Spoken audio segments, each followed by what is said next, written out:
దేవుని యొక్క వాక్యాన్ని మనం ధ్యానం చేద్దాం. అపోస్తుల కార్యాల గ్రంథాన్ని మనం ధ్యానం చేస్తున్నాం.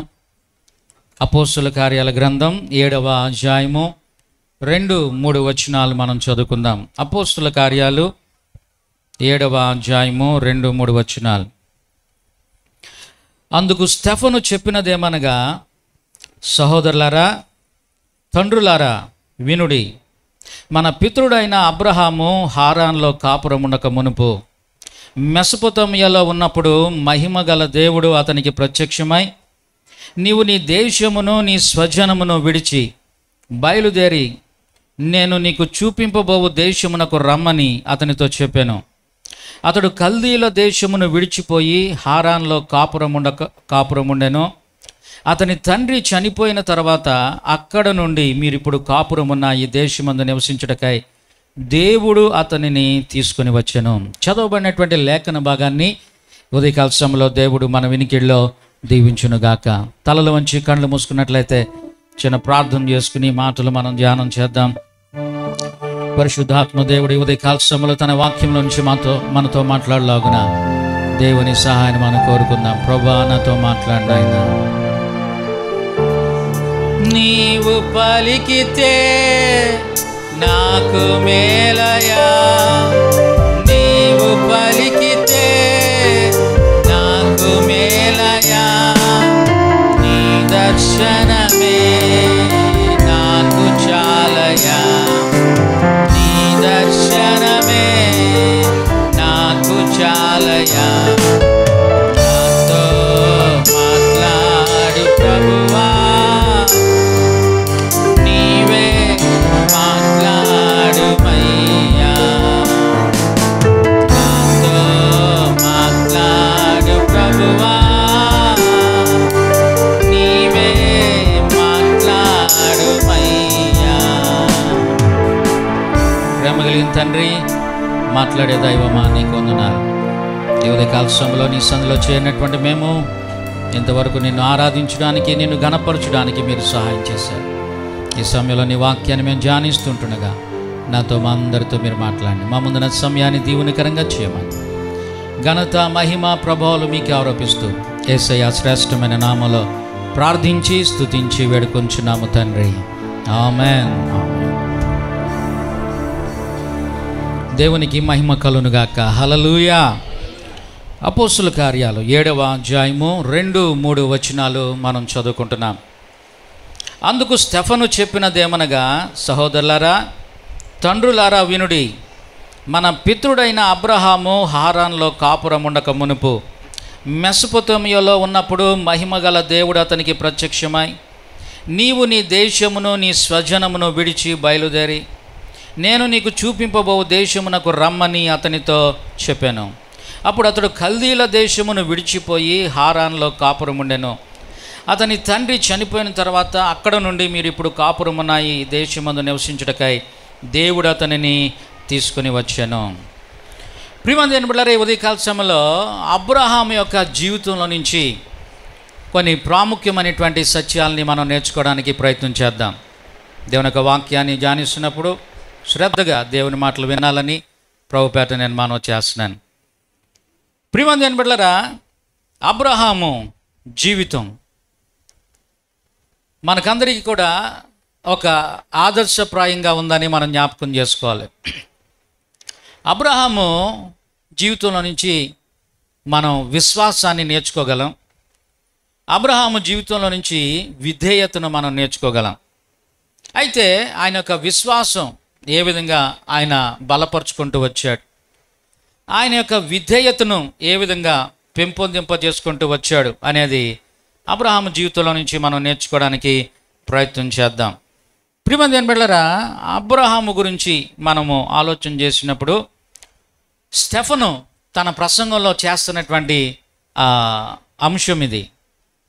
7వ అధ్యాయం అంతా కూడా స్టెఫను చేసినటువంటి ప్రసంగంగా మనం చూస్తున్నాం. గతించిన దినాల్లో మనం జ్ఞాపకం చేసుకున్నాం. స్టెఫన్ ఎవరు? పరిచారకుడు, బల్లల యొద్ద పరిచర్య చేసేవాడు. అలాగని వాక్య జ్ఞానం లేనోడు కాదు. బల్లల దగ్గర పరిచర్య చేసినా ఏమండి వాక్యముతో తన హృదయాన్ని నింపుకున్నాడు. కొన్నిసార్లు ఏదైనా కార్యక్రమం ఉందనుకోండి, కొంతమంది ఆ కార్యక్రమం చక్కబట్టడంలోనే మునిగిపోతూ ఉంటారు. ఉదాహరణకి ఏదో వంట కార్యక్రమం ఉంది కాబట్టి ఒకవేళ వంట జరుగుతున్నా ఇక్కడ జరుగుతున్న వాక్యాన్ని ఒక చెవిని ఏం చేయాలి? వింటూ ఉండాలి. ఏదైనా పని చేసినా ఒక చెవిని ఏం చేయాలి? వింటూ ఉండాలి. ప్రియమైన బిడ్డలారా, పరిచర్య చేసేవాడు అయినప్పటికీ కూడా వాక్యాన్ని తన హృదయంలో భద్రపరుచుకుని అవకాశం వచ్చినప్పుడు తన హృదయంలో ఉన్నటువంటి వాక్యాన్ని ఆయన ప్రకటిస్తూ ఉన్నాడు. హృదయము నిండి ఉండు దాన్ని బట్టి నోరు మాట్లాడుతుందంట. కాబట్టి ఇక్కడ తనకి వ్యతిరేకంగా నిలబడినటువంటి అధికారుల మధ్యలో నిలబడి ఆయన యేసు గురించి సాక్ష్యం ఇస్తున్నాడు. మూలాల్లోనికి వెళ్తున్నాడు. అసలు ఎలాగా మనుషులు ఉనికిలోనికి వచ్చారు, ఎలాగా దేవుడు తన ప్రజల కొరకు రక్షకుని పంపించారు, ఎలాగా దేవుడు తన ప్రజలను మరి బానిసత్వం నుంచి విడిపించాడు, ఆ విషయాలన్నీ కూడా తన ప్రసంగంలో జ్ఞాపకం చేస్తూ ఉన్నాడు. ప్రియమైన బిడ్డలారా, ఇక్కడ అబ్రహాం యొక్క జీవితాన్ని మొట్టమొదటిగా స్టెఫను జ్ఞాపకం చేయడం మనం చూస్తూ ఉన్నాం. కాబట్టి అబ్రహామును గురించినటువంటి కొన్ని విషయాలు ఈ ఉదయకాల సమయంలో మనము ఆలోచన చేద్దాం. చూడండి, అబ్రహాం యొక్క నివాస స్థలం, అబ్రహాం యొక్క ఊరి పేరు ఏం పేరు చెప్పండి? అబ్రహాం యొక్క ఊరి పేరే ఊరు. అబ్రహాం యొక్క ఊరు ఏ దేశంలో ఉంది? ఏ దేశంలో ఉంది? మెసొపొతేమియాలో అనేటువంటి మాట ఇక్కడ మనం చూస్తూ ఉన్నాం. ఏమండి, అబ్రహాము హారాన్లో కాపురం ఉండక మునుపు మెసొపొతేమియాలో ఉన్నప్పుడు మహిమ గల దేవుడు అతనికి ప్రత్యక్షమయ్యాడంట. హారాన్ అనే మాట గమనించండి, గుర్తుపెట్టుకోండి, తర్వాత నేను వస్తాను. మెసొపొతేమియా తన దేశం ఏంటి చెప్పండి? మెసొపొతేమియా. మరి దేవుడు మెసొపొతేమియాలో ఉన్నప్పుడు హారానికి ప్రత్యక్షమయ్యాడంట. అది మొదటి ప్రత్యక్షత. బైబిల్లో 7 సార్లు అబ్రహాముకు దేవుడు ప్రత్యక్షమైనట్లుగా మనం చూస్తాం. ఆ విషయాలు కూడా నేను జ్ఞాపకం చేస్తాను. అయితే దేవుడు ప్రత్యక్షమై కొన్ని మాటలు చెప్పాడు. ఏంటి చెప్పాడంటే, నువ్వు కొన్ని విడవాలి అని చెప్పాడు. దేశాన్ని విడిచిపెట్టమన్నాడు, బంధువులను విడిచిపెట్టమన్నాడు, తండ్రి ఇంటిని విడిచిపెట్టమన్నాడు. విడిచిపెట్టి నేను నీకు చూపించేటువంటి దేశానికి వెళ్ళు అని చెప్పాడు. మొదటి ప్రత్యక్షతలో దేవుడు మాట్లాడినటువంటి మాటలు. ప్రియమైన బిడ్డలారా, నీవు గనుక నేను చెప్పినట్టుగా చేస్తే ఇదిగో నీ జీవితంలో ఈ ఆశీర్వాదాలు అనుగ్రహిస్తానని కూడా కొన్ని వాగ్దానాలు అబ్రహాముకి దేవుడు చేసినట్లుగా మనం చూస్తాం. అందుకనే ఈ మాటలు మనం గమనించినట్లయితే అబ్రహాం యొక్క పిలుపుని మనం చూస్తాం. అంతేకాదు అబ్రహాముతో దేవుడు చేసినటువంటి కావనెంట్, ఆ వాగ్దానం లేదా నిబంధన మనము చూడగలుగుతాం. ప్రియమైన బిడ్డలారా, అబ్రహాం యొక్క దేశం ఏం దేశం చెప్పండి? చెప్పాలి. మెసొపొతేమియా. మెసొపొతేమియా. మరి క్రింద 4వ వచనం చూస్తే ఏమంటున్నాడు? దేవుడు రమ్మని చెప్పినప్పుడు అప్పుడు అతడు కల్దీల దేశమును విడిచిపోయి హారాన్లో కాపురముండెనని వ్రాయబడింది. ఏ దేశం వచ్చింది మళ్ళీని? మెసొపొతేమియా దేశం ఏంటి, కల్దీల దేశం ఏంటి?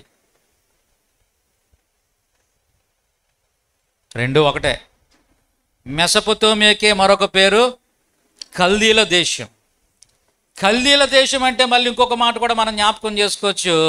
ఏమండి, షడ్రకు మేషకు అబేద్నెగోల్ని నెబుకద్నెజరు బబులోను దేశానికి తీసుకుని వెళ్ళిపోయి అక్కడ భాష నేర్పించాడంటే ఏం భాష నేర్పించాడు? కల్దీల భాష నేర్పించాడు. మరి బబులోను దేశంలో కల్దీల భాష ఏంటి అంటే బబులోను దేశం యొక్క భాష కల్దీల భాష. కాబట్టి కల్దీల దేశాన్ని ఏ దేశం అని కూడా పిలుస్తారు? జాతి వినాలి, బబులోను దేశం. కాబట్టి మెసొపొతేమియా అన్న, కల్దీల దేశం అన్న, బైబిల్లో ఇంకొక మాట కూడా మనం చూస్తాము, షినారు దేశం అని. షినారు ఆదికాండం 11వ అధ్యాయంలో మనం గమనించినట్లయితే అక్కడ ఆ మాటలు మనం చూస్తాం. ఆదికాండం 11వ అధ్యాయం చూడండి. అబ్రహాం యొక్క జీవితం అంతా కూడా 11వ అధ్యాయం నుంచి ఇంచుమించుగా 17వ అధ్యాయం వరకు అబ్రహాం యొక్క జీవితాన్ని గురించి ఆదికాండంలో మనం చూడగలుగుతాం. చూడండి, 11వ అధ్యాయం 2వ వచనంలో, వారు తూర్పున ప్రయాణమైపోవచ్చుండగా షినారు దేశం అందొక మైదానము వారికి కనబడిన. కాబట్టి కల్దీల దేశం అన్నా, మెసొపొతేమియా అన్నా, బబులోను దేశం అన్నా, షినారు దేశం అన్నా, ఇవన్నీ కూడా దేశానికి ఉన్నటువంటి పదాలు. భారతదేశం అంటారు మన దేశాన్ని, హిందూ దేశం అంటారు కదా, ఇండియా అంటారు, ఇలాగ. అయితే ఆ దేశంలో మరి మెసొపొతేమియా అనేటువంటి పేరుతో మరికొన్ని ప్రాంతాలు కూడా పిలువబడ్డాయి. చూడండి ఒకసారి ఆది కాండము 24వ అధ్యాయము 10వ వచనం. ఆది కాండము 24వ అధ్యాయం 10వ వచనం.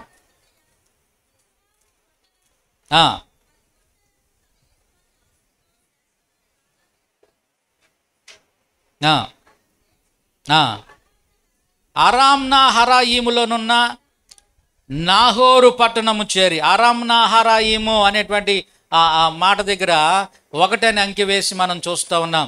ఫుట్ నోట్లో మనం చూసినట్లయితే ఏమని వ్రాయబడింది? మెసొపొతేమియా. కాబట్టి అరామ్నాహరాయిము అనగా మెసొపొతేమియా అని మనం జ్ఞాపకం చేసుకోవాలి. ఇంతకీ మెసొపొతేమియా అనేటువంటి మాటకి అర్థం ఏంటంటే 2 నదుల మధ్య ప్రాంతం అని అర్థం. ఏ ప్రాంతం చెప్పండి? 2 నదుల మధ్య ప్రాంతం. మీరు ఆ మ్యాప్లో కొన్నిసార్లు సోషల్ స్టడీస్లో, హిస్టరీలో మ్యాప్ పాయింటింగ్ చాలా ప్రాముఖ్యమైనది. ఆ మ్యాప్ చూస్తే మనకు అర్థమవుతుంది. ఇప్పుడు చూడండి, అందరూ గూగుల్ మ్యాప్ మీద ఆధారపడుతున్నారు. ఏదైనా ఊరు వెళ్ళాలంటే వెంటనే ఏం చేస్తున్నారు? గూగుల్లో సెట్ చేసుకుంటున్నారు. అప్పుడు సరిగ్గా తీసుకెళ్ళి ఆ ఇంటి దగ్గర నిలబెడుతుంది. చూడండి, మీరు ఎప్పుడన్నా వెనకాల మనకి మ్యాప్ ఉంది, కొంతమంది ఆ మ్యాప్ పట్టించుకోరు. కొన్ని బైబిల్స్లో ఆ మ్యాపే ఉండదు, ఎందుకంటే చిరిగిపోయి ఉంటుంది కదా. కాబట్టి స్టార్టింగ్ ఎండింగ్ కూడా చాలా ప్రాముఖ్యం. ఆ మ్యాప్ ఎందుకులే అనుకోవద్దు. మ్యాప్ కూడా ఒకసారి మీరు చూసినట్లయితే అక్కడ మీకు కనిపిస్తుంది. మొట్టమొదట ఆది కాండముతో సంబంధం కలిగినటువంటి ప్రదేశాలు, అబ్రహాము ప్రదేశాలు మనకు కనిపిస్తాయి. అక్కడ చూడండి, మెసొపొతేమియా అనేది కనబడిందా మీకు? ఎక్కడుంది మెసొపొతేమియా? ఎక్కడుంది ఏమండి? అక్కడ చూడండి, 2 లైన్స్ ఉన్నాయి. అవి నదులు అన్నమాట. టైగ్రిస్, యూఫ్రటీస్ అనేటువంటి 2 నదుల మధ్యలో ఈ మెసొపొతేమియా అనేటువంటి ప్రాంతం ఉంది. కనిపించిందా మీకు? ఏది? 2 నదులు కనిపించినాయా? రైట్. 2 నదుల మధ్యలో మెసొపొతేమియా అనేటువంటి ప్రాంతం ఉంది.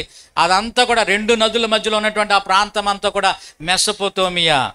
బబులోను దేశం, లేకపోతే షినారు దేశం, ఇంకోటి ఏం చెప్పాను? కల్దీల దేశం. కాబట్టి అక్కడే మనం గమనించినట్లయితే మరి ఊరు అనేది కనిపిస్తుంది. ఊరు కనిపించిందా మీకు? మ్యాప్ పాయింటింగ్లో కనిపించిందా అన్న వాళ్ళు చేయి చూపించండి ఒకసారి. రైట్, ఊరు రైట్ సైడ్ కనబడుతుంది. రైట్ సైడ్ ఊరు.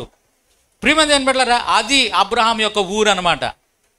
మెసొపొతేమియాలో ఊరు అనేటువంటిది ఆ ప్రాంతానికి ఒక హెడ్ క్వార్టర్ కూడా అని మనం జ్ఞాపకం చేసుకోవచ్చు. ప్రియమైన ఏం పెట్టారా? అరామ్నాహరాయిము అని కూడా పిలుస్తూ ఉన్నారు. ఇంకొక మాట కూడా మనం గమనించినట్లయితే ద్వితీయోపదేశకాండం 23వ అధ్యాయం 4వ వచనం మనం గమనించినట్లయితే, ద్వితీయోపదేశకాండము 23వ అధ్యాయం 4వ వచనం.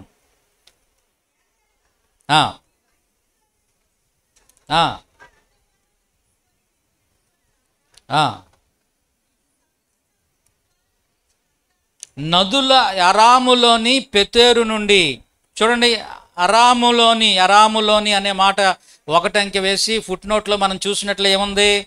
మెసొపొతేమియా. కాబట్టి అరాము అన్న అరామ్నాహరాయిము అన్న ఏమండి మెసొపొతేమియా అని మనం జ్ఞాపకం చేసుకోవాల్సినటువంటి వారుగా ఉన్నాం. కాబట్టి ఈ మెసొపొతేమియా అనేటువంటి దేశంలో అబ్రహాము నివసిస్తూ ఉన్నాడు. అది 2 నదుల మధ్యలో ఉండేటువంటి ప్రాంతం. ఏమండి 2 నదుల మధ్య ఉండేటువంటి ప్రాంతం ఎలా ఉంటుంది చెప్పండి? పచ్చగా ఉంటుంది, సస్యశ్యామలంగా ఉంటుంది, పంటలు బాగా పండుతాయి కదండి. కొన్ని ప్రాంతాల్లో నీరు లేక అవి బీడులాగా ఉంటాయి. కాబట్టి ఇక్కడ అబ్రహాము నివసిస్తున్నటువంటి ప్రాంతం సస్యశ్యామలమైనటువంటి ప్రాంతం అని మనం జ్ఞాపకం చేసుకోవచ్చు. అటువంటి ప్రాంతంలో ఊరు అనేటువంటి గ్రామంలో అబ్రహాము పట్టణంలో నివసిస్తున్నాడు. చూడండి, ఆ మాట ఆది కాండం 11వ అధ్యాయంలో మనం చూడగలుగుతాం. ఆది కాండము 11వ అధ్యాయము. తెరహు వంశావళి ఇది. తెరహు అబ్రామును, నాహోరును, హారాను కనెను. ఏంటి? అబ్రాము యొక్క తండ్రి గారి పేరు ఏం పేరు? తెరహు. అబ్రాముకి అన్నదమ్ములు ఎంతమంది? 2. తెరహుకి ముగ్గురు కుమారులు. ఏం పేరంట? అబ్రాము, నాహోరు, హారాను. హారాను లోతును కనెను. అబ్రాము యొక్క తమ్ముడు హారాను లోతును కనినట్లుగా మనం లోతు మనకి బాగా పరిచయం, అబ్రాముతో కూడా ప్రయాణం చేసినటువంటి వ్యక్తి. రైట్, చూడండి 28వ వచనంలో, హారాను తాను పుట్టిన దేశమందలి కల్దీల ఊరను పట్టణంలో తన తండ్రి అయిన తరహు కంటే ముందుగా మృతి పొందాను. నాన్నగారి కంటే ముందుగా చనిపోయాడు ఈ హారాను, అంటే అబ్రాము యొక్క తమ్ముడు. తర్వాత చూడండి, అబ్రామును నాహోరును వివాహము చేసుకొనిరి. చిన్నప్పుడు ఈ వచనం నాకు చాలా కన్ఫ్యూజన్గా ఉండేది. కొన్నిసార్లు ఒక మాట చదివి అక్కడ ఆగిపోతే అది చాలా మరి విపరీతమైనటువంటి అర్థాలకి దారి తీస్తూ ఉంటుంది. అబ్రాము నాహోరు వివాహం చేసుకున్నారంట. అబ్రాము భార్య పేరు శారా కదా, నాహోరు ఎక్కడి నుంచి వచ్చింది అనుకున్నాను. ఏమండి, అబ్రాము నాహోరు ఎవరు చెప్పాలి? అన్నదమ్ములు. అంటే అన్నకి పెళ్ళయింది, తమ్ముడికి పెళ్ళయింది. తర్వాత చదివితే అర్థమవుద్ది. ఇప్పుడు చదవండి. అబ్రాము భార్య పేరు శారయి, నాహోరు భార్య పేరు మిల్కా. అంతేగాని అబ్రాము నాహోరు వివాహం చేసుకోవడం కాదు. అర్థమైందా? అబ్రాము నాహోరు అన్నదమ్ములు ఇద్దరికి పెళ్ళిళ్ళు అయినాయి. అబ్రాము భార్య పేరు ఏమో శారా, నాహోరు భార్య పేరు మిల్కా. సరిగ్గా చదవలేదనుకోండి, పులి స్టాపులు కామాలు లేకుండా చదివినా మనకి అర్థం కాదు. రైట్, తర్వాత చూడండి, మనం గమనించినట్లయితే 31వ వచనంలో మనం చూసినట్లయితే, తెరహు తన కుమారుడు అబ్రామును తన కుమారుడు అనగా హారాను కుమారుడు లోతును తన కుమారుడు అబ్రాం భార్య అయిన శారయి అను తన కోడల్ని తీసుకొని కనానునకు వెళ్ళుటకు కల్దీల ఊరను పట్టణములో నుండి వారితో కూడా బయలుదేరి హారాను మట్టుకు వచ్చి అక్కడ నివసించిరి. తెరహు బ్రతికిన దినములు 205 ఏండ్లు. తెరహు హారాన్లో మృతి పొందెను. చూడండి, కల్దీల ఊరు అనేటువంటి ప్రాంతంలో వారు నివసిస్తున్నారు. మరి అబ్రాము యొక్క ప్రాంతం ఇక్కడ మనం చూస్తూ ఉన్నాం. గుర్తుపెట్టుకోవాలి, అబ్రాము ఏ దేశానికి చెందినవాడు? కల్దీల ఇజ్రాయేలా, కల్దీల దేశం. అబ్రాము ఊరి పేరు ఏం పేరు? ఊరు. అబ్రాము తండ్రి గారి పేరు ఏం పేరు? తెరహు. అబ్రాము యొక్క తమ్ముళ్ళ పేర్లు ఏం పేరు? నాహోరు, హారాన్. రైట్, లోతు తండ్రి పేరు ఏం పేరు? హారాన్. గుర్తుపెట్టుకోవాలి ఇవన్నీ కూడా. రైట్, ఇప్పుడు మనం గమనించినట్లయితే అబ్రాహాముకు దేవుడు ప్రత్యక్షమైనటువంటి సందర్భాలు మనం జ్ఞాపకం చేసుకుందాం. చూడండి, మొదటి ప్రత్యక్షత 12వ అధ్యాయం 1వ వచనంలో మనం చూస్తాం. అబ్రాహాముతో దేవుడు మాట్లాడినటువంటి మొదటి సందర్భం అదే. మొట్టమొదటిసారి అబ్రాహాముతో దేవుడు మాట్లాడడం ఏమంటున్నాడు? యెహోవా, నీవు లేచి నీ దేశం నుండి, నీ బంధువుల యొద్ద నుండి, నీ తండ్రి ఇంటి నుండి బయలుదేరి నేను నీకు చూపించు దేశమునకు వెళ్ళుము. ప్రియమైన బిడ్డలారా, ఇది మొదటి ప్రత్యక్షతలో దేవుడు అబ్రాహాముతో మాట్లాడినటువంటి మాట. రెండవ ప్రత్యక్షత మనం గమనించినట్లయితే 12వ అధ్యాయంలోనే 7వ వచనంలో మనం చూస్తాం. యెహోవా అబ్రాహామునకు ప్రత్యక్షమై, ఎక్కడ ప్రత్యక్షమయ్యాడు? ఇది అబ్రాహాము కనానుకు వచ్చేసిన తర్వాత. కనానుకు వచ్చిన తర్వాత కనానులో దేవుడు అబ్రాహాముకి ప్రత్యక్షం. మొదటి ప్రత్యక్షత ఎక్కడ? మెసొపొతేమియాలో ఉన్నప్పుడు అని మనం చూసాం కదా. ఆరాన్లో కాపురం ఉండక మునుపు, అంటే ఊరు అనేటువంటి ప్రాంతంలో ఉన్నప్పుడే దేవుడు అబ్రాహాముకి ఏం చేశాడు? ప్రత్యక్షమయ్యాడు. రెండవ ప్రత్యక్షత ఎక్కడ? కనాను దేశంలో ఉన్నప్పుడు అబ్రాహాముతో దేవుడు ప్రత్యక్షమైనట్లుగా మనం చూస్తాం. మూడవ ప్రత్యక్షత 13వ అధ్యాయం 14వ వచనంలో మనం చూస్తాం. ఏమండి, దేవుడు మరి అబ్రాహాముని విడిచి వచ్చేయమంటే అబ్రాహాము కూడా లోతుని తీసుకొచ్చాడు. కొంత దూరం వచ్చిన తర్వాత లోతు పశువుల కాపర్లకి అబ్రాహాము పశువుల కాపర్లకి గొడవ వచ్చిందంట. ఆ సందర్భంలో వారిరువురు కూడా విడిపోయారు. లోతు అబ్రాహాముని విడిచిపోయిన తర్వాత అప్పుడు దేవుడు అబ్రాహాముకి ప్రత్యక్షమయ్యాడు. చూడండి 14వ వచనంలో, లోతు అబ్రాహామును విడిచిపోయిన తర్వాత యెహోవా. రైట్, ఈ మన జస్ట్ ఆ ప్రత్యక్షతలు ఎప్పుడెప్పుడు వచ్చినాయి అనేది మనం జ్ఞాపకం చేసుకుంటున్నాం. లోతు అబ్రాహామును విడిచిపోయిన తర్వాత దేవుడు అబ్రాహాముకి ప్రత్యక్షమయ్యాడు. అది మూడవ ప్రత్యక్షత. నాలుగవ ప్రత్యక్షత చూడండి, 15వ అధ్యాయంలో మనం చూస్తాం. 15వ అధ్యాయం మొదటి వచనంలో, ఇవి జరిగిన తర్వాత యెహోవా వాక్యము అబ్రామునకు దర్శనమందు వచ్చి. ఆ ముందు అధ్యాయంలో జరిగింది ఏంటంటే, లోతు కుటుంబాన్ని కొంతమంది రాజులు దోచుకుని పోతారు. అప్పుడు అబ్రాహాము లోతు కోసం తన ఇంట్లో పుట్టినటువంటి 318 మందిని వెంట పెట్టుకుని వెళ్ళి యుద్ధం చేసి మరి వాళ్ళందరినీ కూడా తిరిగి రక్షించినట్లుగా మనం చూస్తాం. మీరు చదవండి, ఇంటికి వెళ్ళిన తర్వాత 11వ అధ్యాయం నుంచి మీరు ఇంటికి వెళ్ళి స్టడీ చేయండి, ఆ విషయాలన్నీ మీకు అర్థమవుతాయి. 15వ అధ్యాయంలో 4వ ప్రత్యక్షతను మనం చూస్తాం. 5వ ప్రత్యక్షత 17వ అధ్యాయం మొదటి వచనంలో, అబ్రాము 99 ఏండ్ల వాడైనప్పుడు యెహోవా అతనికి ప్రత్యక్షమై. 99 సంవత్సరాల వయసులో ఉన్నగా దేవుడు అబ్రాముకి ప్రత్యక్షమయ్యాడు. ఇది 5వ ప్రత్యక్షత. 6వ ప్రత్యక్షత మనం చూసినట్లయితే 18వ అధ్యాయంలో మనం చూస్తాం. చూడండి, 18వ అధ్యాయం మొదటి వచనంలో, మరియు మమ్రే దగ్గరనున్న సింధూర వనంలో అబ్రాము ఎండవేళ గుడారపు ద్వారమందు కూర్చుని ఉన్నప్పుడు యెహోవా అతనికి కనబడాను.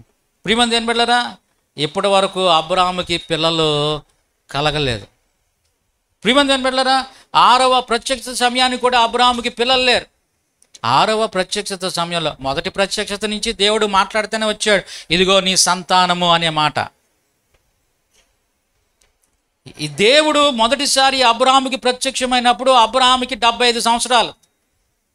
12వ అధ్యాయంలో ఆ మాట మనం చూస్తాం. చూడండి, 12వ అధ్యాయము 4వ వచనంలో, అబ్రాహాము హారాన్ నుండి బయలుదేరినప్పుడు 75 ఏండ్ల ఈడు గలవాడు. 75 సంవత్సరాల వయసులో మొట్టమొదటిసారి దేవుడు అబ్రాహాముతో మాట్లాడాడు. 99 సంవత్సరాల వయసులో కూడా మళ్ళీ దేవుడు అబ్రాహాముతో మాట్లాడాడు 5వ ప్రత్యక్షతలో. ఇంచుమించుగా 100 సంవత్సరాలు వచ్చేసినాయి. అప్పుడు దేవుడు అబ్రాహాముతో మళ్ళీ ప్రత్యక్షమై, వచ్చే సంవత్సరానికి నీ కౌగిట్లో కుమారుడు ఉంటాడని చెప్పాడు. ఎన్ని సంవత్సరాలకి కుమారుడు పుట్టాడు అబ్రాహాముకి? 100 సంవత్సరాలు, 100 సంవత్సరాలు. ప్రియమంది ఏం బిడ్డలారా, ఆ తర్వాత 7వ ప్రత్యక్షత మనం గమనించినట్లయితే 22వ అధ్యాయంలో మనం చూస్తాం. కుమారుడు పుట్టి ఎదుగుతున్నటువంటి సమయంలో ఆ సంగతులు జరిగిన తర్వాత దేవుడు అబ్రాహామును పరిశోధించెను. ఎట్లనగా ఆయన అబ్రహామా అని పిలువగా అతడు చిత్తము ప్రభువా అనెను. కాబట్టి ఇది 7వ ప్రత్యక్షత. నీ కుమారుడిని నాకు దహన బలిగా అర్పించు అని ఆ సందర్భంలో చెప్పాడు. ప్రారంభంలో అబ్రాహాము అని చదువుకున్నాం, 22వ అధ్యాయంలో అబ్రహాము అని మనం చూస్తూ ఉన్నాం. మధ్యలో దేవుడు 5వ ప్రత్యక్షత సమయంలో వారి పేర్లు మార్చాడు. ఆయన అబ్రాము పేరుని ఏమని చెప్పాడు? అబ్రహాము అన్నాడు. అబ్రాము అనేటువంటి పేరుకి అర్థం ఏంటంటే గౌరవనీయుడగు తండ్రి అని అర్థం. అబ్రహాము అనేటువంటి పేరుకి అర్థం ఏంటంటే అనేక జనములకు తండ్రి అని అర్థం.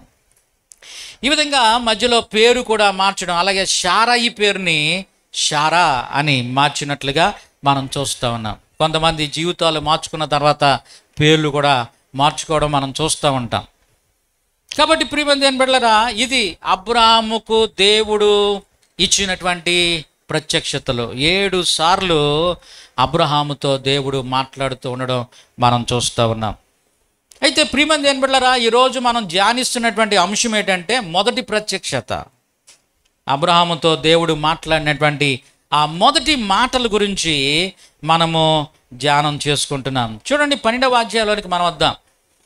12వ అధ్యాయము మొదటి వచనంలో మనం గమనించినట్లయితే, యెహోవా నీవు లేచి, అబ్రాహాముతో మాట్లాడుతున్నాడు, నీవు లేచి 3 లేకపోతే 4 విషయాలు చెప్తున్నాడు. ఏం చెప్తున్నాడు?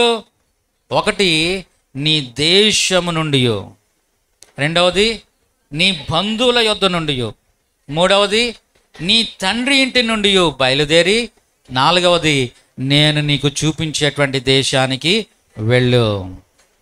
ఇది దేవుడు అబ్రాహాముతో మాట్లాడినటువంటి మాట. నీవు గనుక ఈ 4 పనులు చేస్తే నేను నీకు 7 కార్యాలు చేస్తాను. అక్కడ అబ్రాహాముకు దేవుడు వాగ్దానం చేసినటువంటి 7 వాగ్దానాలు మనం చూస్తాం. చూడండి, అది కూడా చదువుదాం. 2వ వచనంలో మీరు అవసరమైతే మీ బైబిల్లో మీరు మార్క్ చేసుకోవచ్చు. 1, నిన్ను గొప్ప జనముగా చేస్తాను. 2వది, నిన్ను ఆశీర్వదిస్తాను. 3వది, నీ నామాన్ని గొప్ప చేస్తాను. 4వది, నీవు ఆశీర్వాదముగా నుందువు. 5వది, నిన్ను ఆశీర్వదించు వారిని ఆశీర్వదించేదను. 6వది, నిన్ను దూషించు వాని శపించేదను. 7వది, భూమి యొక్క సమస్త వంశములు నీ యందు ఆశీర్వదించబడునని అబ్రాహాముతో దేవుడు చెప్పాడు. ఒక మాటలో చెప్పాలంటే, నువ్వు 1 చేస్తే నేను నీకు 2 చేస్తాను. నీవు నా కొరకు 1 అడుగు వేస్తే నేను నీ కొరకు 2 అడుగులు వేస్తాను. మొదటి 3 కూడా చూస్తే తన వ్యక్తిగత జీవితానికి సంబంధించినవిగా మనం చూస్తూ ఉన్నాం.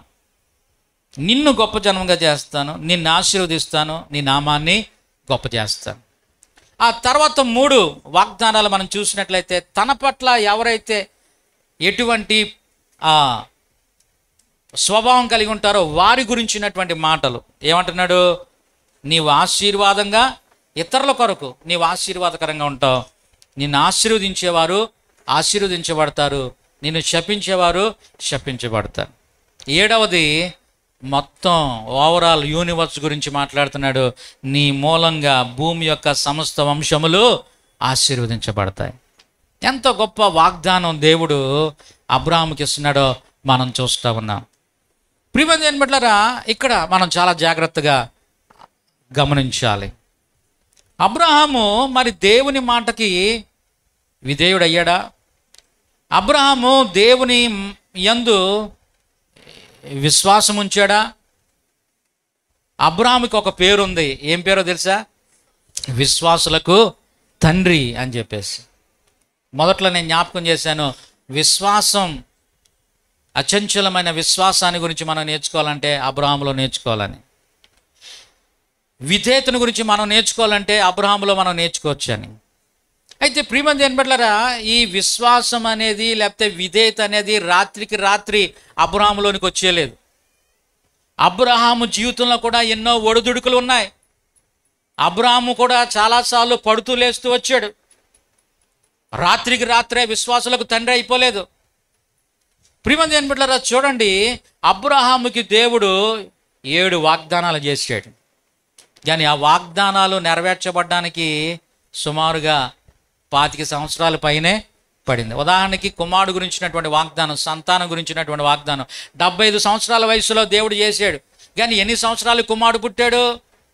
100 సంవత్సరాలకి. మరి ఈ 25 సంవత్సరాల యొక్క వ్యవధి దేనికోసం? ఈ 25 సంవత్సరాలు ఎందుకు ఆలస్యమైంది? వాగ్దానం ఎందుకు నెరవేర్చబడడం ఆలస్యమైంది అని మనం ఆలోచన చేసినట్లయితే, అది దేవుని యొక్క ఆలస్యం కాదు, అది దేవుని యొక్క పొరపాటు కాదు.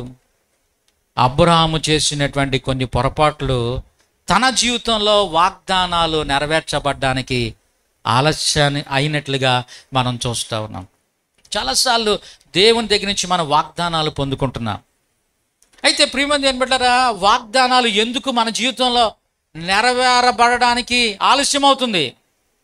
ఎందుకు ఆ వాగ్దానాలు మన జీవితంలో పరిపూర్ణతలోనికి రావట్లేదు అంటే, మనలో ఏవో లోపాలు ఉన్నాయన్నమాట. మనము కూడా ఏదో విశ్వాస జీవితంలో పడుతూ లేస్తూ ఉన్నాం. మనము ఒక పర్ఫెక్ట్ కండిషన్లోనికి వచ్చే వరకు ఆ వాగ్దానాల్ని మనం స్వతంత్రించుకోలేం అని మనం జ్ఞాపకం చేసుకోవాలి. చూడండి, ఇక్కడ మనం గమనించినట్లయితే దేవుడు 3 విషయాలు చెప్పాడు. మరి ఎంతవరకు అబ్రహాము దాన్ని పాటించాడు కానీ ఎంతవరకు పాటించాడు? చాలాసార్లు మనం కూడా దేవుని మాటలు చేసేస్తున్నాం అన్నట్టుగానే ఉంటుంది, కానీ ఎంతవరకు, ఎంత పెర్ఫెక్షన్లో మనం చేస్తున్నాం అనేది ప్రశ్న. వచ్చేస్తున్నాం మందిరానికి, కానీ ఎప్పుడు వస్తున్నాం? ఏదో ముగింపు సమయానికి వస్తున్నాం. వచ్చాం కదండి అనొచ్చు, కానీ నువ్వు ఎలాగొచ్చావు అనేది దేవుడు లెక్కలోకి తీసుకుంటాడు. చూడండి, దేవుని యొక్క వాక్యంలో మనం గమనించినట్లయితే అబ్రహాము జీవితంలో మొదటగా ఏం చెప్పాడు చెప్పండి? నీ దేశములో నుంచి నీవు బయటికి రావాలన్నాడు. బయలుదేరాడా అబ్రహాము? బయలుదేరాడు. మెసొపొతామియాలో ఊరు అనేటువంటి ప్రాంతాల నుంచి బయలుదేరాడు. బయలుదేరి ఎక్కడి వరకు వచ్చాడు చెప్పండి? చూడండి, కనాన్ దేశానికి వచ్చేసాడా?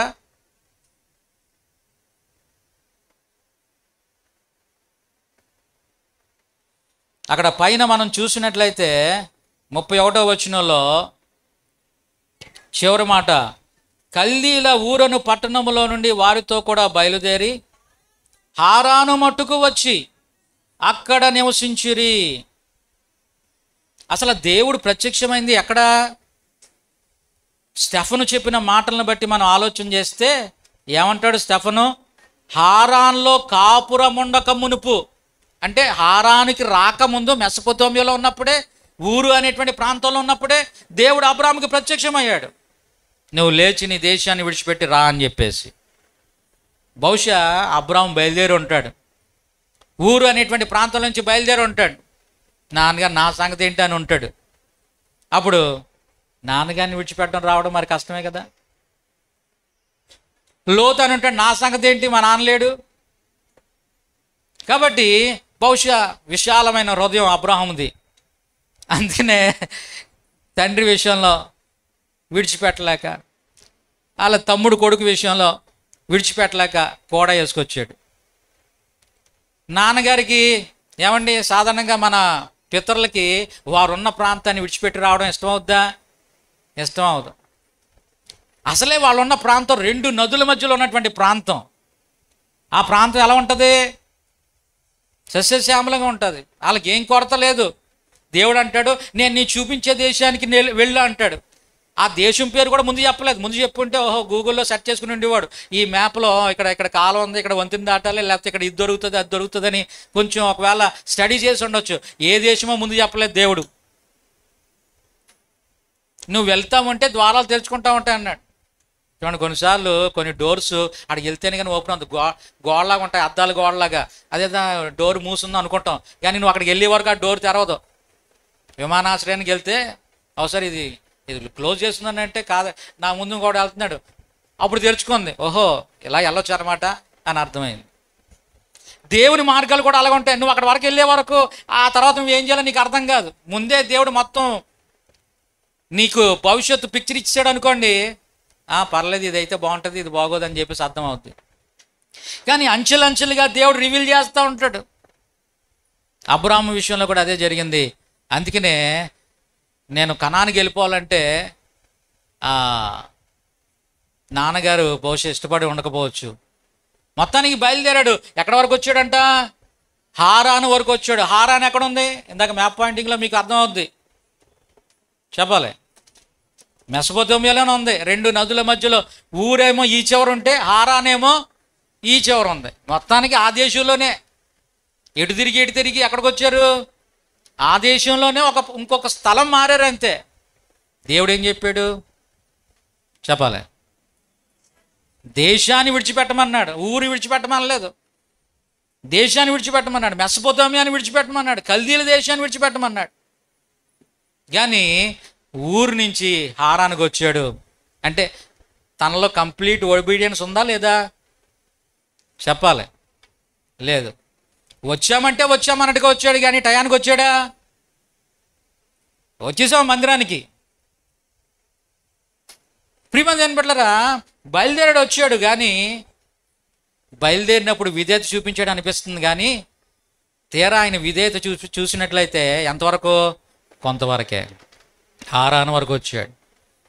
అక్కడ నివసించినట్లుగా మనం చూస్తూ ఉన్నాం. ఎప్పటి వరకు నివసించారంట? వాళ్ళ నాన్నగారు చనిపోయే వరకు నివసించాడు. తండ్రి ఇంటిని విడిచిపెట్టమన్నాడు.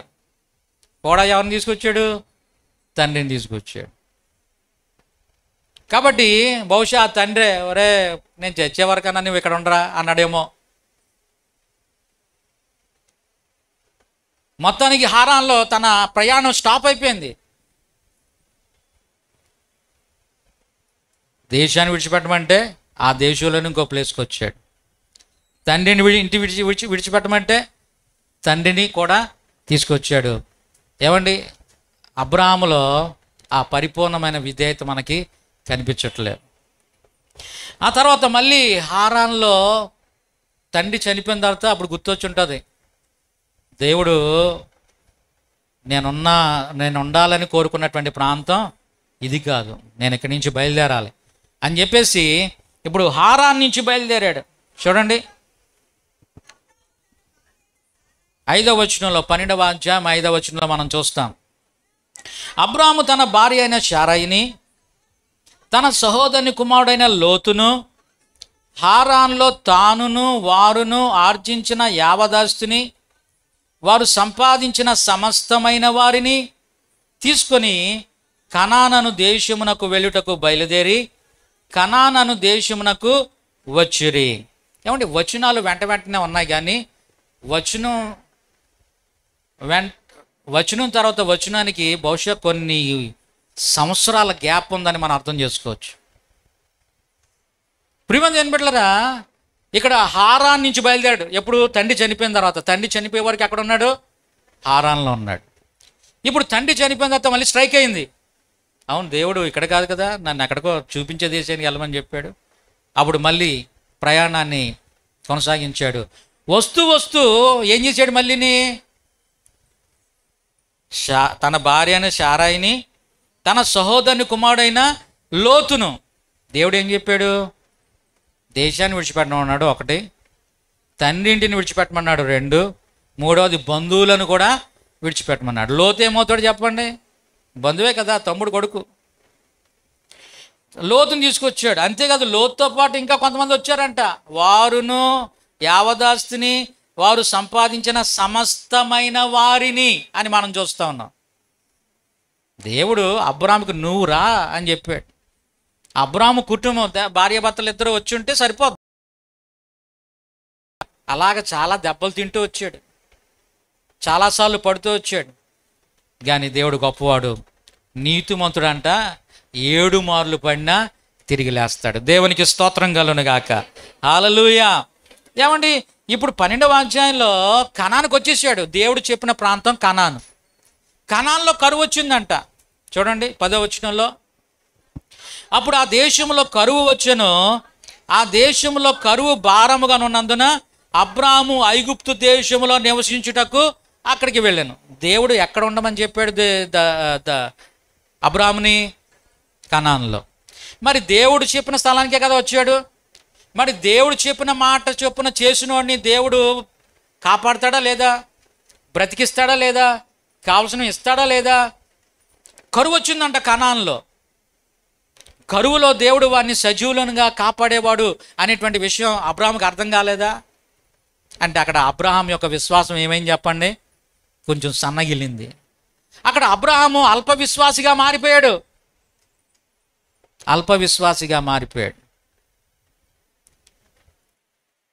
అసలు అవిశ్వాసి మొట్టమొదటి చూస్తే అక్కడ అల్ప విశ్వాసిగా మారిపోయాడు. ఎక్కడికి వెళ్ళాడంట? తిండి కోసం, బ్రతుకు తెరువు కోసం. ఎక్కడికి వెళ్ళిపోయాడు? ఐగుప్తు దేశానికి వెళ్ళాడు. దేవుడు చెప్పాడా పోనీ ఐగుప్తుకి వెళ్ళని? కరువు వచ్చింది కదా, నేను అక్కడ పోషిస్తానని ఐగుప్తుకి వెళ్ళని చెప్పాడా? దేవుడు చెప్పలేదు. మళ్ళీ మాట్లాడితే కదా దేవుడు. ఇదే అక్కడే అంతకు ముందే దేవుడు మాట్లాడి ఏం చెప్పాడు?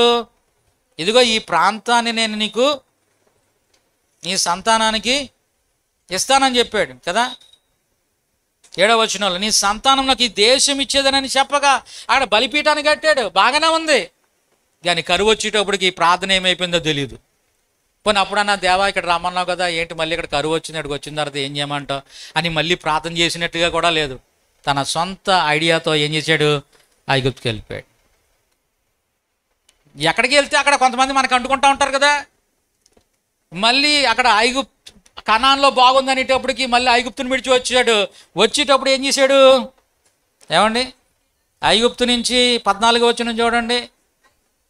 అబ్రాహాము ఐగుప్తులో చేరినప్పుడు ఐగుప్తీయులు కాదు 16వ వచనమా? కాదు కూడా తీసుకొచ్చినట్లుగా 16వ వచనం చూడండి.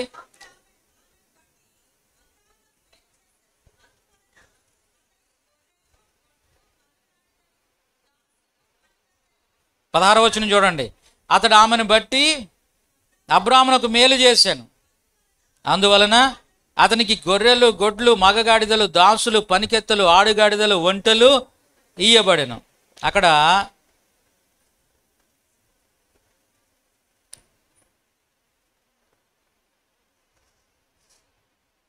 ఫరో అబ్రాముకి కొన్ని గిఫ్ట్స్ ఇచ్చాడంట. ఐగుప్తు రాజుని ఏమంటారు? ఫరో అంటారు. ఐగుప్తు రాజుకి పేర్లు ఏవో ఉంటాయి, కానీ రాష్ట్రపతి, ప్రధానమంత్రి అన్నట్టుగా ఐగుప్తు రాజుని ఫరో అంటారు. ఫరో అబ్రాము కొన్ని గిఫ్ట్స్ ఇచ్చాడు. ఆ గిఫ్ట్స్లో ఒక గిఫ్ట్ ఏంటంటే మనుషులు. ఎవరంట? పనికత్తెలు అని మనం చూస్తూ ఉన్నాం. పనికత్తెలు, ఐగుప్తు పనికెత్తులు అంటే ఐగుప్తు స్త్రీలు పనికత్తెలుగా దేవుడు ఫరో ఇచ్చాడు. ఆ తర్వాత దినాల్లో ఆ పనికత్తెల్లోనే ఒకతే హాగరు ఏమైంది ఏమండి? అబ్రాముకి మళ్ళీ భారీగా చేసుకున్నాడు. ఐగుప్తుకి వెళ్ళకపోతే ఈ హాగర్ తగిలి ఉండేది కాదు కదా. ఐగుప్తుకి వెళ్ళి హాగర్ని తగిలించుకున్నాడు. ప్రియమంది ఏం పెట్టారా? దేవుడు చెప్పిన పని చేయకపోతే ఎలాగే లేనిపోని అన్ని తగిలించుకుంటూ ఉంటాం మనం. పోనీ హాగర్ వల్ల ఏమైనా ఉపయోగపడిందా?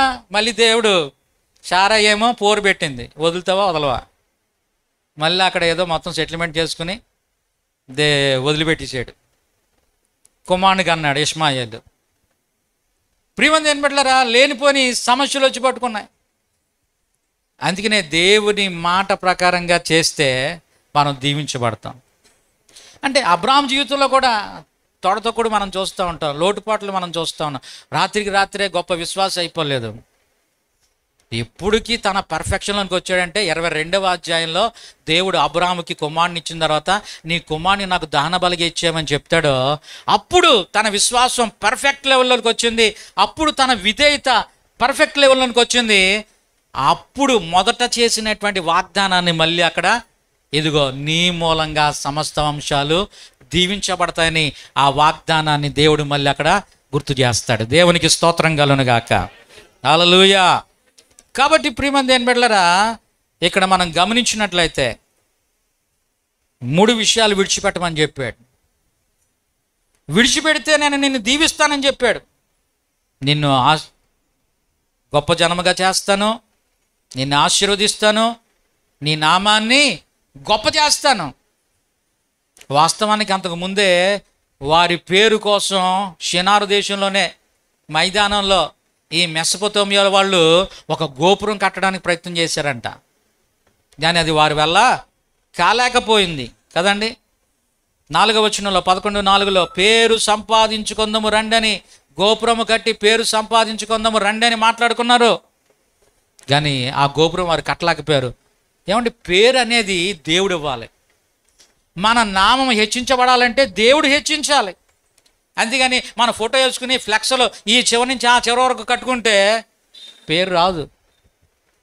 దేవుడు హెచ్చిస్తే, యేసు ప్రభు పేరు దేవుడు పరలోకంలో నుంచి వినిపింపజేసాడు. ఆకాశంలో ఏ మేఘంలో నుంచి స్వరం వినబడింది, ఇతడు నా ప్రియకుమారుడు, ఇతని యందు నేను ఆనందిస్తున్నాను. కాబట్టి ప్రియమంది ఏమట్లారా, అబ్రాహాము పేరు 3 జాతుల వాళ్ళు ఎప్పుడు జ్ఞాపకం చేసుకుంటూ ఉంటారు. ఒకటి యూదులు, ఎందుకంటే ఇస్సాకు సంతానం వాళ్ళు. యూదులకి తండ్రి, అందుకనే అంటాడు మన పితరుడైన అబ్రహాము తండ్రిగా చేయబడ్డాడు. యూదులు అబ్రాహాము పేరుని ఎప్పుడు జ్ఞాపకం చేసుకుంటారు. రెండోది ఇష్మాయేలీలు, అనగా ముస్లిమ్స్, మహమ్మదీయులు అబ్రాహాము పేరు జ్ఞాపకం చేసుకుంటూ ఉంటారు. మూడవది క్రైస్తవులు, విశ్వాసులకు తండ్రిగా రోమపత్రికలో మనం చూస్తాము అబ్రాహాము పేరును జ్ఞాపకం చేసుకుంటూ ఉంటారు. ఇంకొక అద్భుతమైన మాట చెప్పనా, అబ్రాహాము పేరు దేవుని ఇంటి పేరు అయిపోయింది. ఎప్పుడు పూర్తి విశ్వాసంలోనికి వచ్చిన తర్వాత ఆ దేవుడు ఏమని పిలువబడ్డాడు తెలుసా? అబ్రహాము దేవుడు అని పిలువబడ్డాడు. దేవునికి స్తోత్రం కలుగును గాక. అబ్రహాము దేవుడు, ఇస్సాకు దేవుడు, యాకోబు దేవుడు. పాడుతూ ఉంటాం కదా, అబ్రహాము దేవుడవు, ఇస్సాకు దేవుడవు. కాబట్టి ప్రియమంది ఏం పెట్టలరా, ఒక ఇంటి పేరుగా మారిపోయింది. ఇంకొక మాట చెప్పనా, అబ్రహాము దేవునికి స్నేహితుడైపోయాడు. 3 సార్లు దేవునికి స్నేహితుడని దేవుని యొక్క వాక్యంలో వ్రాయబడ్డం మనం చూస్తూ ఉంటాం. కాబట్టి ప్రియమైన దేవుని బిడ్డలారా, ఈ ఆశీర్వాదాలన్నీ కూడా ఎప్పుడు తన పెర్ఫెక్షన్లోనికి వచ్చిన తర్వాత నెరవేర్చబడ్డాయి. 75 సంవత్సరాల వాగ్దానం 100 సంవత్సరాల వరకు ఎందుకు నెరవేరలేదంటే దానికి కారణం ఇదే. నేను విధేయత చూపించాను అనుకుంటున్నాడు, కానీ దేవుడు అనుకున్నటువంటి విధేయత తనలోనికి రాలేదు గనక. నేను ఊరు కదిలాను అనుకుంటున్నాడు, కానీ దేశాన్ని కదా దేవుడు విడిచిపెట్టమన్నాడనే స్పృహ తనకి రాలేదు. బంధువులను విడిచిపెట్టమన్నాడు కదా, మరి లోతుని ఎందుకు తీసుకొస్తున్నానే స్పృహ గొడవ వచ్చే వరకు అర్థం కాలేదు. తండ్రిని విడిచిపెట్టమన్నాడు కదా, మళ్ళీ తండ్రిని కూడా ఎందుకు తీసుకొస్తున్నానే స్పృహ తండ్రి చనిపోయే వరకు తనకు అర్థం కాలేదు. అయితే ప్రతిసారి దేవుడు ఒక్కొక్క దెబ్బ కొట్టుకుంటూ ఏం చేశాడంటే బయటికి తీసుకొచ్చాడు. అప్పుడు ఆ పరిపూర్ణమైన విశ్వాసాన్ని, పరిపూర్ణమైన విధేయతను చూసి దేవుడు అబ్రహాముని ఆశీర్వదించినట్లుగా మనం చూస్తూ ఉన్నాం. ప్రియమైన దేవుని బిడ్డలారా, ఉదయకాల సమయంలో అబ్రహాము మనకి నేర్పిస్తున్నటువంటి పాఠం ఏంటంటే, నీవు పరిపూర్ణమైనటువంటి విశ్వాసము, పరిపూర్ణమైనటువంటి విధేయతలోనికి వస్తేనే కానీ నీకు ఇవ్వబడినటువంటి వాగ్దానాన్ని దేవుడు నెరవేర్చలేడు అనేటువంటి విషయం అబ్రహాము మనకి జ్ఞాపకం చేస్తున్నాడు. విడిస్తేనే కానీ మనం వెంబడించలేం. విడిచి అనే మాట మొట్టమొదటిగా ఈ సందర్భంలో వ్రాయబడుతుంది. కావున పురుషుడు తన తండ్రిని తన తల్లిని విడిచి తన భార్యను హత్తుకున్నాడు. భార్యను హత్తుకోవాలంటే పురుషుడు ఏం చేయాలంటే ముందు తల్లిదండ్రులను విడిచిపెట్టాలి. నువ్వు దేవుని హత్తుకోవాలంటే ముందు ఈ 3 విడిచిపెట్టాలి. నువ్వు ఒకటేమన్నాడు, దేశాన్ని విడిచిపెట్టాలి. దేశం అంటే ఏంటి? కల్దీల దేశం, బబులోను దేశం. ఈ కల్దీల దేశం లేకపోతే బబులోను దేశం యొక్క చరిత్ర మనం గమనించినట్లయితే ఆ దేశము ఆరాధనతో నింపబడినటువంటి దేశం. మనకు తెలుసు, షడ్రక మేషక అబేద్నెగోలు బబులోను దేశాన్ని తీసుకెళ్ళాడు నెబుకద్నెజరు కూడా కల్దీయ రాజుకు నెబుకద్నెజరు అని మనం చూస్తూ ఉంటాం. ఏం చేశాడు? ఒక విగ్రహాన్ని చేయించి దానికి మొక్కమన్నాడు. మేము మొక్కమన్నందుకే కదా తీసుకెళ్ళి అగ్నిగుండంలో పడేశారు. ఈ మధ్యకాలంలో కొంతమంది క్రైస్తవుల చేత జై కొట్టించాలి వాళ్ళ దేవుడికని ఒక నినాదాన్ని పెట్టుకున్నారు. పర్లేదు జై కొడితే ఏముంది అనుకుంటే, అలాంటప్పుడు షడ్రక మేషక అబేద్నెగోలు వారు ఆ సమయంలో నిలబడితే ఏముంది, మొక్కెత్తే ఏమైపోద్ది అని అనుకుని ఉండేవారు కదా. అగ్నిగుండంలోనికి వెళ్ళడానికి వారు సాహసించారు. కారణం ఏంటంటే దేవుని కొరకు వారు నిలబడడానికి వారు ఇష్టపడ్డారు. దేవుని యొక్క ఉద్దేశం ఆ దేశాన్ని విడిచిపెట్టి రమ్మంటే దాని ఉద్దేశం ఏంటంటే ఆ విగ్రహారాధన విడిచిపెట్టి నువ్వు రావాలి. ఏమండి, అబ్రాహాము తండ్రి చేసే బిజినెస్సే విగ్రహాలతోటి బిజినెస్. యెహోషువ గ్రంథంలో ఈ మాటలు మనం చూస్తాం. 24వ అధ్యాయము 2వ వచనం చూడండి. యెహోషువ గ్రంథం 24వ అధ్యాయం 2వ వచనం.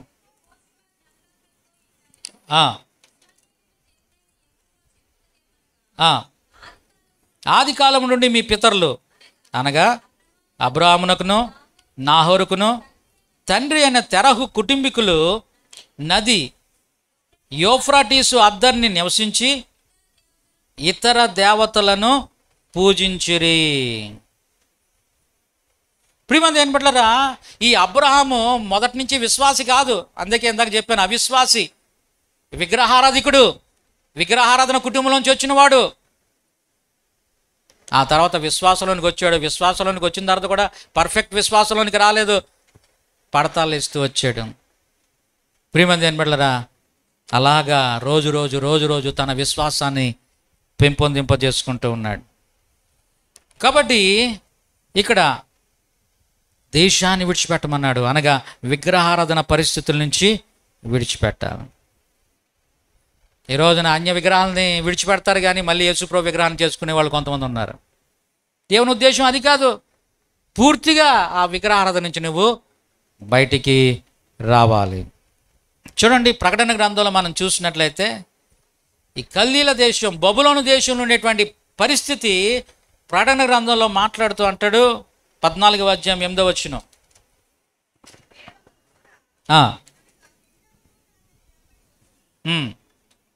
మహోద్రేకముతో కూడిన తన వ్యభిచార మద్యమును సమస్త జనములకు త్రాగించిన ఈ మహాబబులోను కూలిపోయెను. బబులోను యొక్క సాంప్రదాయం ఇక్కడ మనం చూస్తున్న, అందరికీ ఉద్రేకం ఎక్కువ. అక్కడ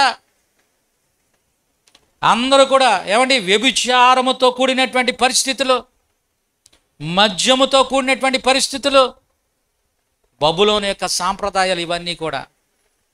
అవునండి, విగ్రహారాధనతో పాటు వ్యభిచారము, మద్యము, మహోద్రేకము కలిగినటువంటి ఆ బబులోను గురించి మనం చూస్తున్న. దేశాన్ని విడిచిపెట్టంటే ఆ పరిస్థితులన్నీ నీ జీవితంలో నుంచి నీవు విడిచిపెట్టాలి.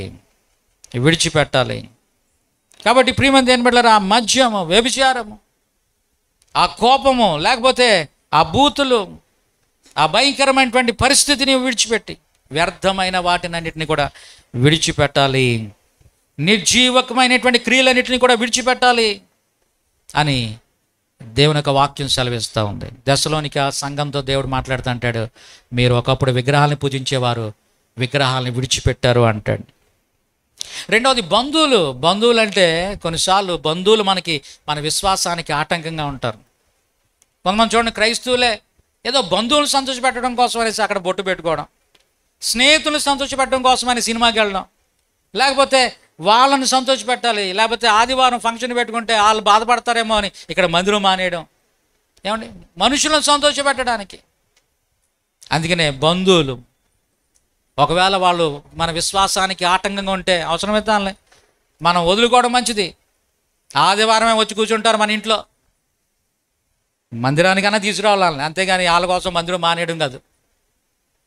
కొంతమంది ఇలాగ ఆటంకంగా ఉంటారు. ఆదివారం మా ఇంటికి ఎవడో బంధువులు రారు, వచ్చారంటే వాళ్ళ పని అయిపోయిందే, పొద్దున్న సాయంత్రం వరకు వాళ్ళు మందిరంలో కూర్చోవలసిందే, స్పెషల్స్ ఏమి ఉండవు, ఏది పప్పు సరే ఆదివారం వస్తే నెలకి. కాబట్టి ప్రియమైన దేవుని బిడ్డలారా, బంధువులను విడిచిపెట్టాలి. బంధువులంట మనం సులువుగా చిక్కులు పెడతారంట పాపంలో. అందుకనే హెబ్రీ పత్రిక 12వ అధ్యాయం 2వ వచనం అంటాడు, సులువుగా చిక్కులు పెట్టు పాపమును విడిచి అంటాడు. విడిచిపెట్టవలసినటువంటిది. ఆ తర్వాత తండ్రి ఇల్లు. ఏమండి, తండ్రి ఇల్లు అంటే ఏంటో తెలుసా? పేతురు రాసిన మొదటి పత్రిక 1వ అధ్యాయం 18వ వచనంలో తండ్రి ఇల్లు అంటే తండ్రిని విడిచిపెట్టేమని కాదు, కానీ ఇక్కడ ఆ మాటలు మనం చూస్తున్నాం. 1వ అధ్యాయం 18వ వచనం, పితృపారంపర్యమైన నీ వ్యర్థ ప్రవర్తనను విడిచిపెట్టినట్లు. పితృపారంపర్యం, మా తాత ముత్తాతల దగ్గర నుంచి వస్తుంది ఈ ఆచారం, పారంపర్యాలు, సాంప్రదాయాలు, ఆచారాలు.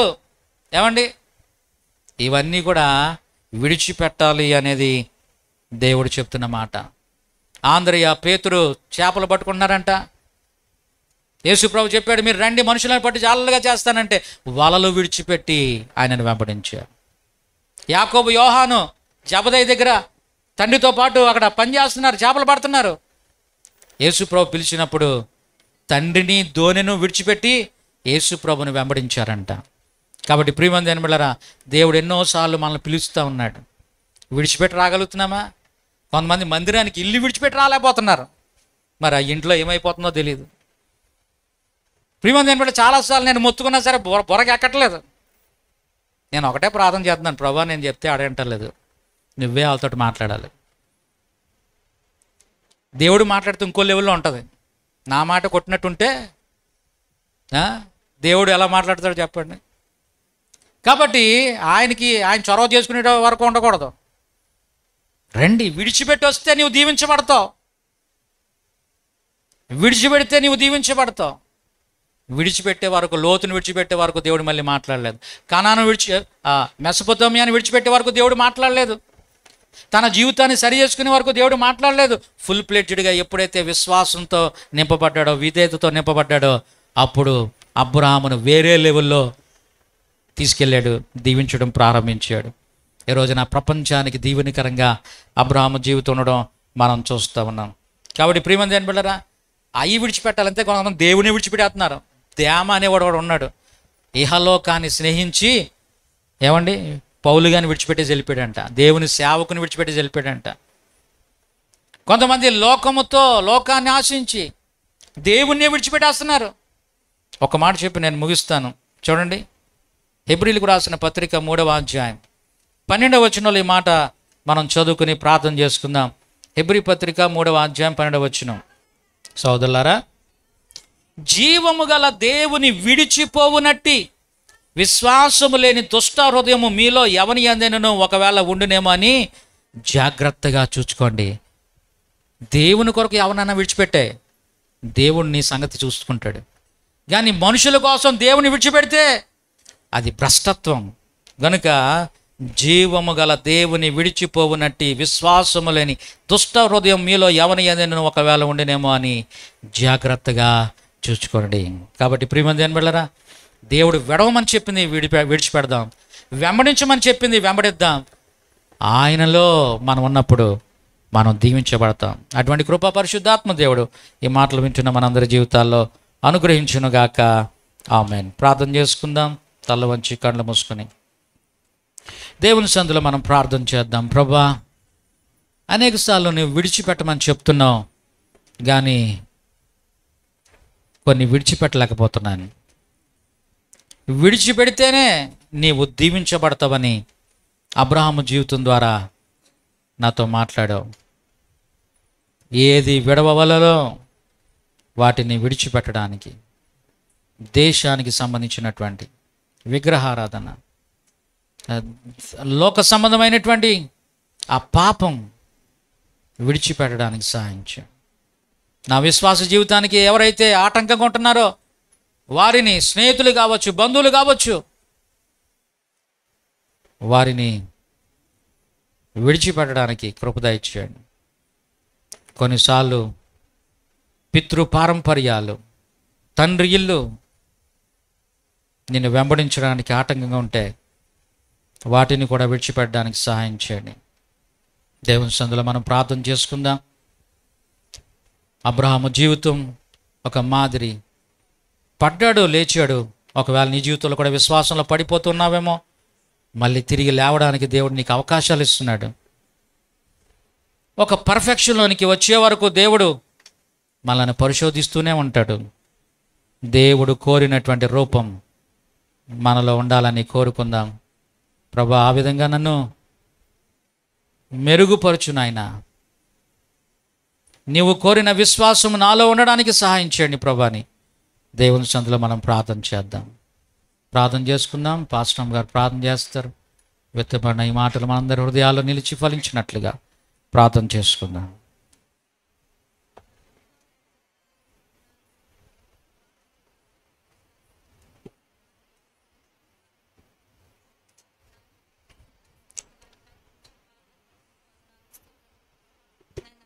వాక్యాన్ని మా అందరి హృదయాల్లో నిలిచి ఫలించినట్లు సహాయం చేయండి ప్రభా. నైనా తండ్రి, మరి అబ్రహాము నైనా తండ్రి తన జీవితంలో ఒడిదుడుకులు వచ్చినప్పటికీ నైనా తండ్రి కొంత అవిధేయత కనిపించినప్పటికీ ప్రభా, మరి నైనా తండ్రి నీలో పరిపూర్ణమైన విశ్వాసంలోనికి ఏ విధంగా నడిపించబడ్డాడో ప్రభా, అటువంటి నైనా గొప్ప స్థితిని మా అందరికీ దయచేయమని వేడుకుంటున్నాం ప్రభా. నైనా తండ్రి, మరి పడిపోయిన సమయంలో అబ్రహామును నువ్వు విడిచిపెట్టలేదు ప్రభా. నైనా నువ్వు ప్రేమించావు నైనా తండ్రి, నీ వాగ్దానాలు నీ కుమారుని యొక్క జీవితంలో ఏ విధంగా నెరవేర్చావో ప్రభా. నైనా తండ్రి, పడిపోయిన స్థితిలో ఉన్న మమ్మల్ని కూడా తండ్రి మీరు జ్ఞాపకం చేసుకుని, ఒకవేళ నీకు అవిధేయకరమైన స్థితి మాలో ఉంటే ప్రభా